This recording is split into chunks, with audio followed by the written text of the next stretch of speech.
హెచ్చరిక, దైవజనుని హెచ్చరిక. నువ్వు మోషేకి ఇచ్చిన వాగ్దానాలు జ్ఞాపకం చేసుకో. ఏంటది? మీరు అపరాధములు చేసిన ఎడల జనములోనికి మిమ్మల్ని చెదరగొట్టెదను.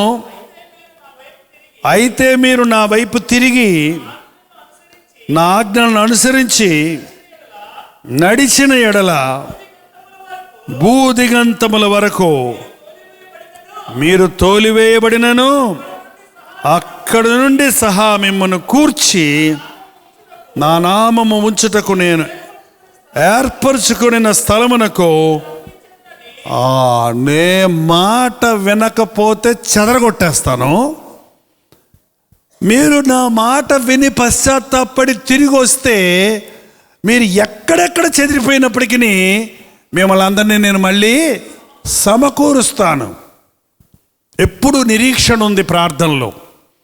ప్రార్థన ఒక గొప్ప నిరీక్షణ కలుగజేస్తుంది. నీ ఘోరమైన స్థితిని నువ్వు గ్రహించుకున్న మరుక్షణంలోనే దేవుని యొక్క ఉన్నతమైన స్థానాన్ని నీవు గుర్తిస్తావు. అవిధేయులమయ్యావు కాబట్టి చెదరగొట్టబడ్డాం, విధేయులమైతే సమకూర్చబడతాం. అవిధేయులమయ్యాము కాబట్టి తరిమివేయబడ్డాం, పశ్చాత్తాపడితే దరి చేర్చబడతాం. ఈరోజు ప్రార్థనలో అంశం ఏంటంటే, చెదిరిపోయిన వారి కోసం మనం ప్రార్థిస్తే, ఆయన వాగ్దానాలను మనం క్లెయిమ్ చేస్తే, ఆయన వాగ్దానాలను మనం నమ్మితే ప్రభువు తిరిగి తన అద్భుత కార్యాలు చేస్తాడు. నెహెమ్యా కూర్చుండి ఏడ్చి ప్రార్థించి ప్రార్థించి ప్రార్థించి ప్రార్థించి, ఎలా దేవా ఆ యూదులకు నేను ఏం చేయగలను? ఈ రాజుగారి భవనంలో బంధించబడిపోయానే, నాకు లీవ్ దొరకదే, అంత దూరం ప్రయాణం చేయడానికి నాకు అవకాశం లేదే, అక్కడికి వెళ్ళి నేను ఏం చేయగలను? ఆ ప్రజలను ఎలా సమకూర్చాలి? మరి ముఖ్యంగా యెరూషలేము పడిపోయిన గోడలు మళ్ళీ కట్టాలి, కాల్చివేయబడిన గుమ్మాలను మరలా నిలపాలి, దేవుని ప్రజలు వచ్చి మళ్ళీ ఆరాధించుకోవాలి అని ప్రార్థించాడు ప్రార్థించాడు ప్రార్థించాడు. ఎవరిని అడగల. రాజుగారిని ఏమి అడగల. రాజా నాకు సహాయం చేయమని అడగల. ప్రార్థించేవాళ్ళు మనుషుల్ని అడగరండి. ప్రార్థించేవంటారు, మళ్ళీ మీ దయ వల్లనే మేము టీవీ ప్రోగ్రాం ఇస్తున్నాం అన్నాడు ఒక పాస్టర్ గారు. మీ దయ వలన. నేను కూడా అలాగే అనుకున్నా. దేవుడు అన్నాడు, పొందగోరు వారి వలనైనను ప్రయాసపడి వారి వలనైనను ఇది కాదు కానీ కరుణించు దేవుని వలననే ఇది అవును. ఈ రోజు వరకు ఆ వాగ్దానాన్ని పట్టుకొని లక్షలు బిల్స్ అయినా కూడా విశ్వాసంతో ఇచ్చేవాళ్ళు ఎవరు, ₹1,00,000 ఇచ్చేవాళ్ళు ఉండకపోయినా, ఇతర దేశాల సపోర్ట్ ఉండకపోయినా, మెంబర్షిప్ క్లబ్ టీవీ క్లబ్ పెట్టకపోయినా, ప్రత్యేకమైన స్పాన్సర్ చేయండి మీకు అది ఇస్తాం ఇది ఇస్తామని ఆశలు పెట్టకపోయినా, ఏ నెలకి ఆ నెల దేవుడు యెహోవా ఈరే అన్నట్టు సహాయం చేస్తున్నాడు. మనుషుల్ని నమ్ముకోవటం ఎందుకండి? దేవునికి మొరపెట్టు. దేవుడు మనుషుల్ని వాడుకుంటాడు. మనుషుల ద్వారానే సహాయం ఇస్తాడు. ఆకాశంలోంచి దిగొచ్చి ఇదిగో జైపాలు టీవీ బిల్లు కట్టు అని ఇస్తాడు అనుకున్నారు ఏంటి? మీకేమండి దేవుడు ఉన్నాడు అంటుంటారు కొంతమంది. అంటే దేవుడు పైనుంచి వచ్చి ఇచ్చేస్తాడు అనుకున్నారా ఏంటి? ఈ ఎవరి హృదయంలో దూరతాడో ఇయ్యవయ్యా ఎన్ని రోజులు దాచిపెట్టుకుంటావు? ఇల్లు కట్టుకుందామని దాచిపెట్టుకున్నానండి, ఇదిగో దేవుని సేవకి. అమ్మాయి పెళ్ళికని పెట్టుకున్నామండి, ఇదిగో దేవుని సేవకి అని తెచ్చి ఇచ్చేస్తున్నారు దేవుడు ప్రేరేపించినప్పుడు. ఎవరు అడగక్కర్లేకుండా. రాజుగారు చూశారు ఒకరోజు, ఏంటయ్యా ఏంటి ఎప్పుడు కలకల్లాడుతుంది కదా నీ ముఖం, ఎప్పుడు సంతోషంగా ఉంటావు కదా నువ్వు, దేవుని బిడ్డల ముఖాలు ఎప్పుడు కలకల్లాడుతుంటాయి, ఎప్పుడు సంతోషంగా ఉంటాడు, ఏంటి నీకేమన్నా ఒంట్లో బాగలేదా, ఎందుకు నీవు విచారంగా ఉన్నావు అని రాజే అడిగాడు. ఈయనేం చెప్పలా, రాజు అడిగాడు. ఏం కావాలయ్యా నీకేం కావాలి అని అడిగితే మనం ఎవరన్నా ఏం కావాలంటే డబ్బులు కావాలంటాం. వెంటనే మనం అడిగేదంటే డబ్బులు కావాలి. డబ్బులు కావాలి కాదు, ఏం కావాలి? నన్ను పంపయ్యా, నాకు లీవ్ కావాలి, నా దేవుని సన్నిధికి వెళ్ళటానికి నాకు లీవ్ కావాలి, ఆదివారం మాకు డ్యూటీ అండి, ఎలా రమ్మంటారో అని అడుగుతారు కొంతమంది. దేవుడు అడగండి, నీ అధికారి హృదయంలో క్రియ జరిగిస్తాడు. నువ్వు వారమంతా నమ్మకంగా పనిచేస్తే నీకు ఆదివారం నాడు సెలవిస్తాడు ఆయన. నువ్వు నమ్మకంగా నీవు యథార్థపరుడు అని తెలిస్తే నిన్నే కోరుకుంటాడు. ఒక ఆయన తప్పులు లెక్కలు ఏమన్నాడంట, ఒక అకౌంటెంట్గా పెట్టుకున్నాడు ఒక అతన్ని, క్రైస్తవ వ్యక్తి. అకౌంట్ తప్పులు ఏమంటే, నేను క్రైస్తవునండి, నేను తప్పు లెక్కలు రాయనండి, సారీ అన్నాడంట. అట్లయితే కుదరదా, వెళ్ళిపో అన్నాడంట. ఉద్యోగం పోయింది. ఓ 3 నెలలు అయిన తర్వాత అదే మనిషి పిలిపించాడంట. ఏమని? నువ్వే కావాలా యథార్థపరుడివి, నేను తప్పులు లెక్కలు రేమని ఇంకొకరిని పెట్టుకుంటే వాడు నాకే తప్పులు లెక్కలు చూపిస్తున్నాడు. వాడు తప్పు లెక్కలు అంటే వీడు సగం బిగ్గేస్తున్నాడంట అందులో. నువ్వే కనీసం యథార్థంగా ఉన్నావు కాబట్టి నువ్వే కావాలి, నీకే మంచి పొజిషన్ ఇస్తాను రమ్మని పెట్టుకున్నాడంట. నువ్వు నమ్మకస్తుడు ఉంటే నిన్ను పిలుస్తాడు. నెహమ్యాను చూసి అతను చేసే పర్ఫెక్షన్, అతనిలో ఉన్న ఆనందం. నెహమ్యా దగ్గర డబ్బులు లేవు, సేవకుడు కాదు ఆయన, పాస్టర్ కాదు ఆయన, ఒక ఉద్యోగస్తుడు. నాకెందుకు వచ్చిందిలే అనుకోలేదు.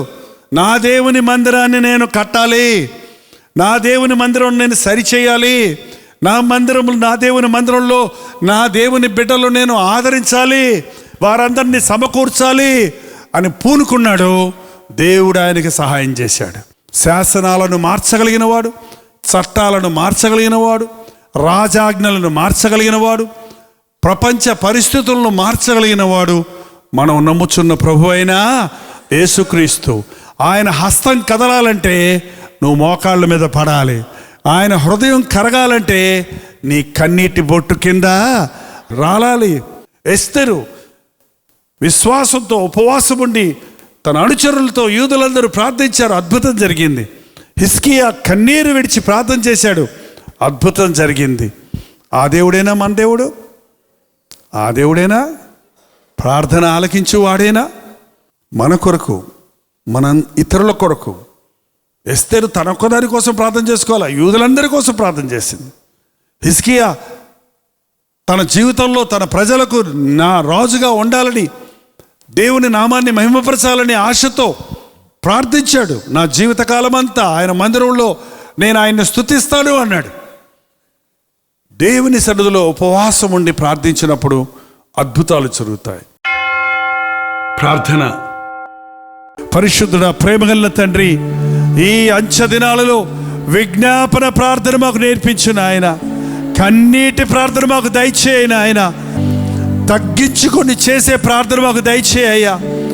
ఇతరుల దోషాలు మా దోషాలుగా ఎంచి వారి స్థానంలో మేము నిలబడి నీకు మొరపెట్టే ఆ విజ్ఞాపన ప్రార్థన మాకు దయచేయ్యా.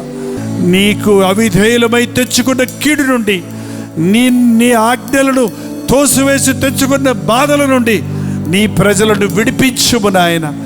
నూతనమైన జీవితాలు మాకు దయచే. ఈ రోజు నుంచి నీ ఆశీర్వాదం మాకు దయచే. మమ్మల్ని ఒక్కొక్కరిని ప్రార్థనా పరులుగా చేయము. ప్రతి సమస్యను ప్రార్థనతో పరిష్కరించుకునే ప్రార్థనా శక్తిని మాకు అనుగ్రహించము. యేసు క్రీస్తు నామములో అడుగుచున్నాము తండ్రి.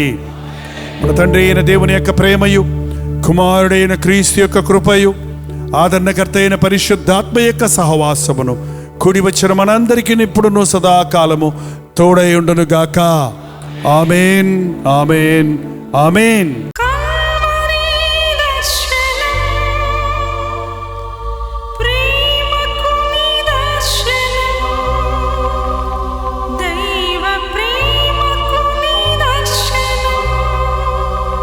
తెలుగు, తమిళ, హిందీ, మలయాళం, బెంగాలీ, ఒరియా అనే 6 భాషల్లో టెలివిజన్ ప్రోగ్రామ్స్ కొనసాగుతూనే ఉన్నాయి.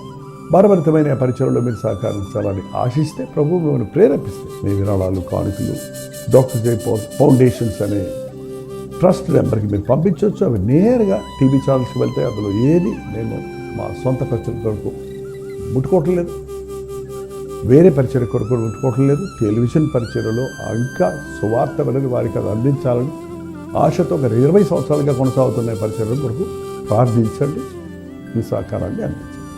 ఈ విషయంలో మీకు ఇంకా వివరాలు కావాలంటే 89393939 అనే నెంబర్కి మార్నింగ్ 10 నుంచి ఈవినింగ్ 10 లోపల మీరు ఫోన్ చేయండి. వివరాల గురించి తెలియజేస్తాను.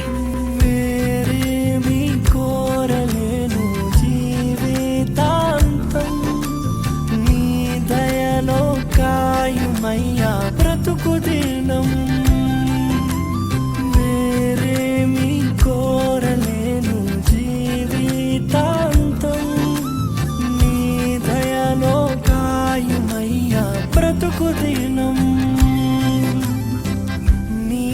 నీలాంటి దైవం ఎవరు విశ్వమునలేనే లేరు.